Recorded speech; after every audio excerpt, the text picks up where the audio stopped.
A cidade surgiu perto do Linguaguaçu, né? Voltada para um estuário, e as suas atividades sempre tiveram pautadas na relação, né, do porto. Eu sempre me pergunto, Santos é uma cidade que tem um porto ou um porto que tem uma cidade? Tal grande é a nossa relação com o mar. Os portugueses, quando iniciam a colonização, que é a ocupação efetiva do Brasil, vão começar por aqui, né? Que vão fundar a Vila de São Vicente, em seguida a Capitania de São Vicente, e logo em seguida o Brás Cubas, que era, digamos assim, o auxiliar principal do Martim Afonso, funda o Porto de Santos, e daí tem origem a Vila de Santos, né? Quando a gente pensa, né, como surgiu Santos, logo remete à expedição de Martim Afonso, né? Brás Cubas, e os escravizados que vieram nesse caminho, nesse mar, né? Que vieram sim muitas coisas positivas, mas pensa, trazendo pessoas, e a gente precisa entender o termo escravo e escravizado. Não eram pessoas que gostariam de estar aqui, elas foram escravizadas, né? Então é muito importante a gente ter essa reflexão e essa noção. Bom, na minha concepção, a relação da cidade com o mar ela é direta, e acho que tem relação total com a identidade da cidade, né? A Vila de Santos ela se formou no estuário, aqui no centro histórico.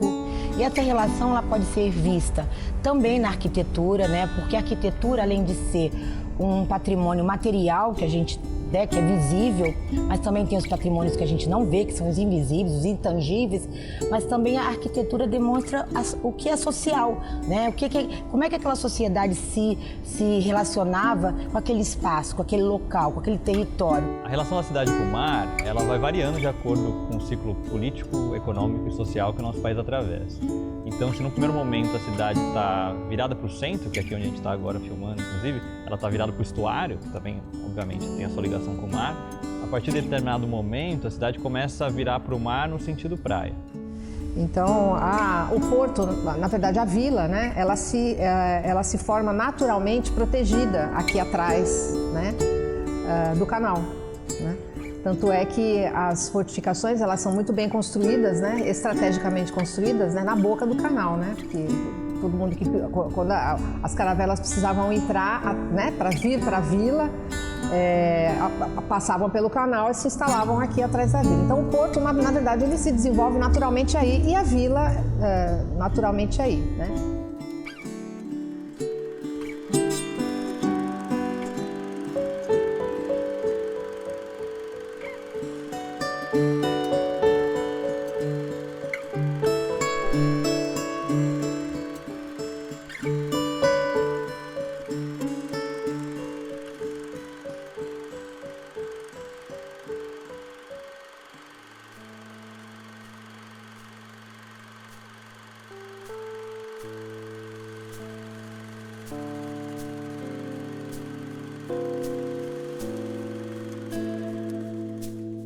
Bom, quando a gente está falando de arquitetura, a gente está falando do processo de urbanização da cidade também, né? A gente não está apenas restrito à arquitetura, aos desenhos arquitetônicos dos prédios, das casas, etc, né? Então, quando a gente está falando de arquitetura e urbanismo, a gente está falando de um todo. A cidade tem um primeiro momento, antes ainda do ciclo de ouro, do café, onde ela é uma cidade pequena, provinciana até, eu diria, com pouquíssimas ruas que estão restritas a esse espaço aqui onde a gente está gravando agora. Lembrando, né, a gente passou quase até o início do século XX totalmente com essa ocupação urbana aqui no centro. O porto, ele sempre teve uma influência positiva do ponto de vista econômico, mas muitas vezes negativa do ponto de vista da ocupação do território, porque até hoje o porto é um fator de pressão sobre a área urbana da ilha. Então, Santos, na verdade, se desenvolveu, sempre teve esse caráter, né, e essa vocação portuária, né? A cidade ela se desenvolveu a partir da criação do porto, né? No comecinho do século, quando foram construídos os primeiros 260 metros do cais, né, pela companhia Garafé e Guinle, né, ou seja, a primeira concessão, né, que foi feita para particular, né, para a construção do cais foi feita por Garafé e Guinle. A partir daí a gente não parou mais. que aí tem o seu porto, já tinha, mas não um porto organizado, moderno, etc., que vai ter que se reestruturar no final do século XIX e que vai ser, digamos, o centro dinâmico da economia cafeeira, quer dizer, na medida que a exportação sairá por aqui, também o financiamento sairá por aqui, quer dizer, e tudo isso vai gerar o grosso do patrimônio histórico que Santos tem. Quer dizer, Santos tem um patrimônio colonial, mas o patrimônio maior da cidade é construído a partir do ciclo do café, com uma ligação evidente pelo fato de Santos ser o grande porto exportador de café a partir da segunda metade do século XIX.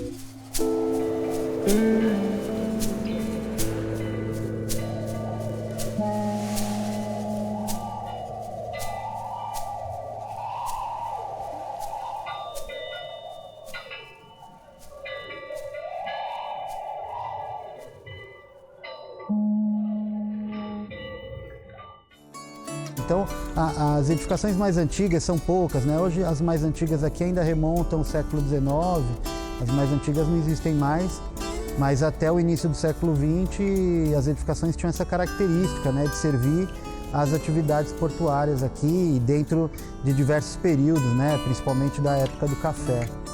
E Santos tem essa ligação com a arquitetura, tanto que a gente tem, né, diferentes estilos arquitetônicos. Ao fazer um estudo do meio, né, histórico no centro de Santos, a gente pode ver arquitetura colonial, né, arquitetura imperial, republicana, diferentes estilos, né, arte deco, jesuítica, neoclássico, eclético. Em termos do que a gente valoriza como patrimônio histórico, temos uma arquitetura colonial, basicamente religiosa, alguma coisa como, por exemplo, a Casa do Trem Bélico, que é uma arquitetura militar, colonial, etc. Mas o grosso é a arquitetura religiosa, em termos coloniais. Agora, a partir do ciclo do café, é que você terá as influências, evidentemente, da arquitetura mundial, também da segunda metade do século XIX, né? E vamos ter uma arquitetura toda ela que vai se conservar, porque digamos que o ciclo do café pega em torno da metade do século XIX à metade do século XX, né? A gente precisa entender que patrimônio é identidade. O negro faz parte da identidade santista. E onde ele está? Onde ele se enxerga? Só no samba? Só nessa referência?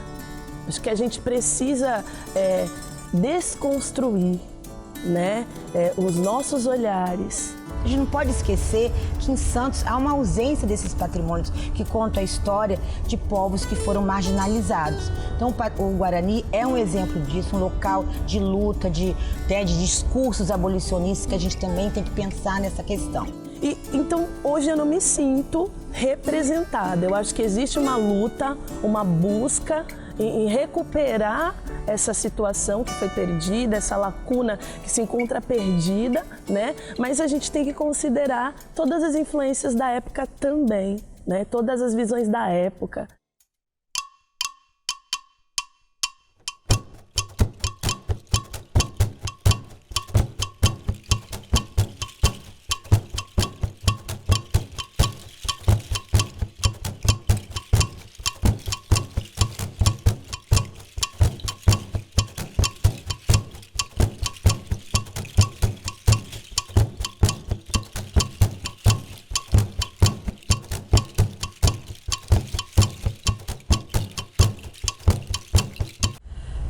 Eu sempre penso, né, que a questão que envolve o patrimônio é uma questão que envolve poder, né? É uma luta política entre diferentes atores, né? É a população de modo geral, é a indústria capitalista, do turismo, né? É o poder público, e isso foi muito forte na nossa cidade pós década de 50. Quando a economia da cidade ela deixa de ser só cafeeira, passa a ser mais de serviço, quando a população começa a ocupar os bairros que vão até a orla da praia, etc. e tal, muito mais, né?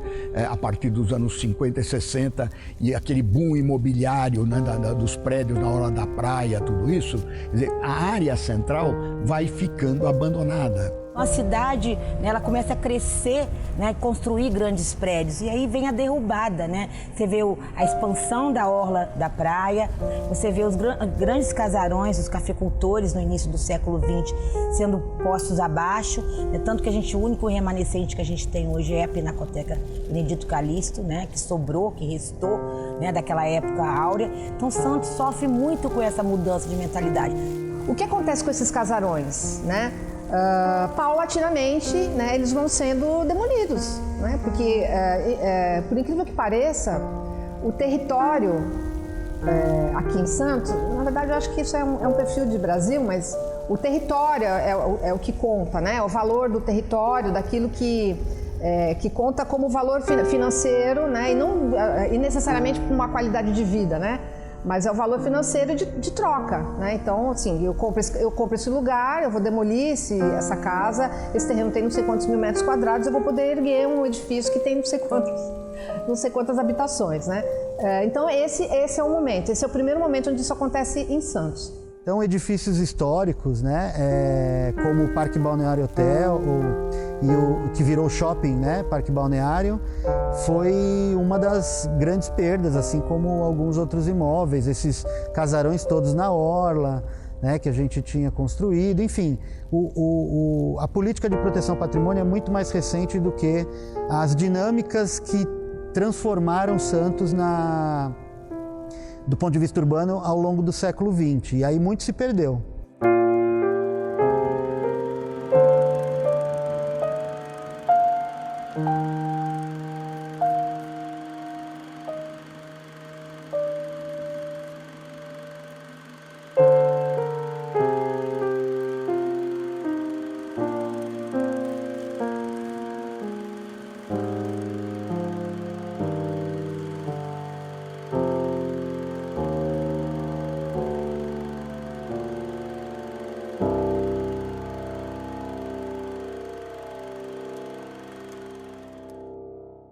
A importância da preservação do patrimônio histórico, ela ultrapassa a proteção dos edifícios.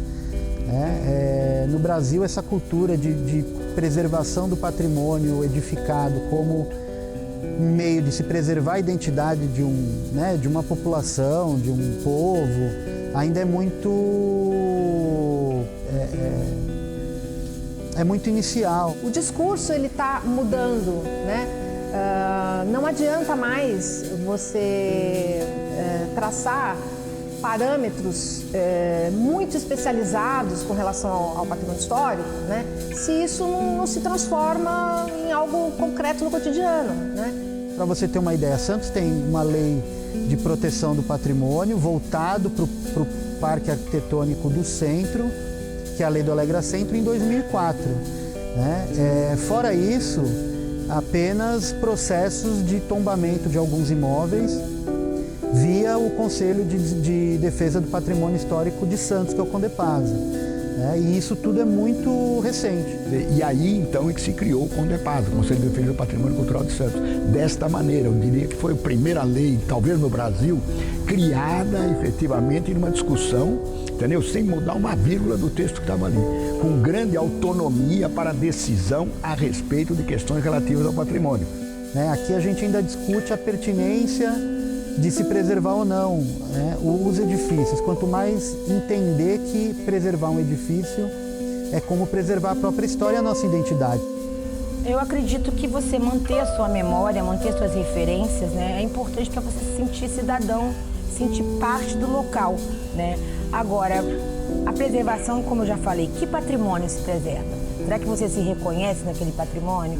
A gente tem vários patrimônios aqui no centro que tem uma população que nunca entra. Por quê? Porque ela acha que aquele local não a pertence. Então, patrimônio tem a ver com pertencimento. Quando a gente preserva o patrimônio histórico, a gente preserva uma identidade. Uma identidade que vai reverberar em toda a postura, em toda a conduta de uma sociedade. Então, quando a gente tira isso, quando a gente elimina, as consequências são drásticas. Eu vou dar um exemplo atual. A terra começa a ser plana, a ditadura não existiu. Isso com referências. Imagina assim. O fato é que os brasileiros, todos têm mania quando viajam, todos querem visitar museus, ver a história dos lugares, mas nunca reconhecem sua própria história, né? E não reconhecendo sua própria história, não criam uma solidariedade entre si, ou seja, não criam uma identidade e uma solidariedade. Então, quando você vê que você tem passado, que você não nasceu, não caiu do céu, não veio ontem, que existe uma carga nas suas costas, você vai compartilhar com outras pessoas as mesmas preocupações, a mesma visão e tudo isso. Então, para mim, a preservação do patrimônio é a identidade de um povo, é a identidade de uma nação, ali com as suas diversidades, né? Contemplando todos que por ali passaram, né? Então, preservação do patrimônio é identidade, é essência, né? Eu acredito nisso.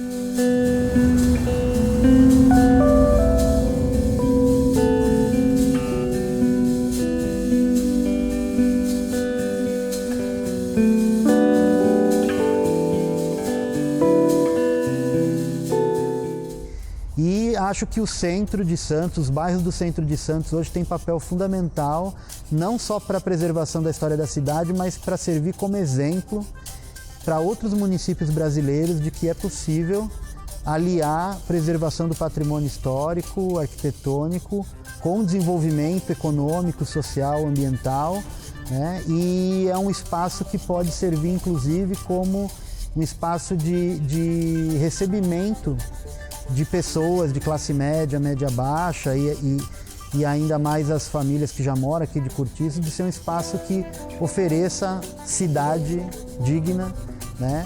Lembrando, como eu falei, que aqui a gente já tem 10% da população que já teve um dia, de repente pode ser o centro histórico no futuro o grande local de congregação dos santistas e que passarão a enxergar o centro como o coração da identidade da cidade. O futuro está sempre em disputa, né? O futuro não é uma coisa dada. Por isso eu sou bastante realista, assim. Eu tenho muito claro que a cidade do futuro, ela não vai ser aquela cidade dos sonhos que eu gostaria de ter, uma cidade muito mais igualitária, que leva em conta a preservação do meio ambiente, mas também não vai ser aquela cidade repleta de arranha-céus horríveis, onde vai morar uma pequena parcela da população. Assim, eu tenho muito claro isso. Então, acho que cabe a nós ocupar espaços e transformar o pouco que nos cabe nas pequenas brechas que o sistema abre para a gente, transformar a nossa cidade naquilo que a gente gostaria que ela fosse no futuro. Uma cidade que olha para o mar, de fato, mas leva em conta que esse mar precisa estar preservado, né? Até porque a própria humanidade corre risco se esse mar não estiver preservado. O que eu espero é que a gente consiga continuar fazendo o que a gente faz, né? Que eu estar aqui falando, né? Eu colocando as coisas que eu penso para que mais pessoas reflitam, porque é tudo uma questão de reflexão, né? Não é uma questão de ponto de vista, o que está certo, o que está errado, eu acho isso, você acha aquilo. É uma questão de reflexão. E essa reflexão, se ela for sempre, né, ser entendida como bem comum, é uma coisa que é positiva, né? Que é para todo mundo. Para que Santos possa ir à frente e aproveitar o seu potencial, tanto ambiental quanto de patrimônio edificado, ou seja, do chamado patrimônio cultural, é preciso que haja vontade política para isso. Então é preciso que a cidade se abra à discussão e não se perca na ideia do lucro imediato, na ideia falsa da modernidade, que a modernidade significaria a eliminação do passado. Isto, né, isso é uma coisa que os povos que têm uma experiência maior já mostraram que não vai longe quem pensa desse jeito. Eu espero para Santos que seja uma cidade voltada realmente para a população que vive aqui, para os santistas. A gente é um porto, né, que muitas vezes está voltado para o mar, mas não está voltado para a sua cidade. Então a gente tem muito ônus e a gente não tem o bônus. Então, eu espero que a nossa cidade se desenvolva, que as pessoas consigam viver nessa localidade, nesse território, né, que se identifiquem, que não precisem sair daqui para conseguir trabalho em outro local, que a cidade dê oportunidade, porque a gente é uma cidade, né, a gente vive numa cidade com ótima qualidade de vida, né, que essa qualidade de vida seja realmente, né, espalhada, né, para todos e não só para alguns. Entender sobre patrimônio é entender sobre quem sou eu. Se o patrimônio não existir, é um apagamento da minha história. Então eu não posso esquecer quem sou eu, de onde eu vim e para onde eu vou. Porque as nossas ações de hoje, quanto à preservação, vão refletir, vão reverberar no futuro de amanhã. Acho que é isso.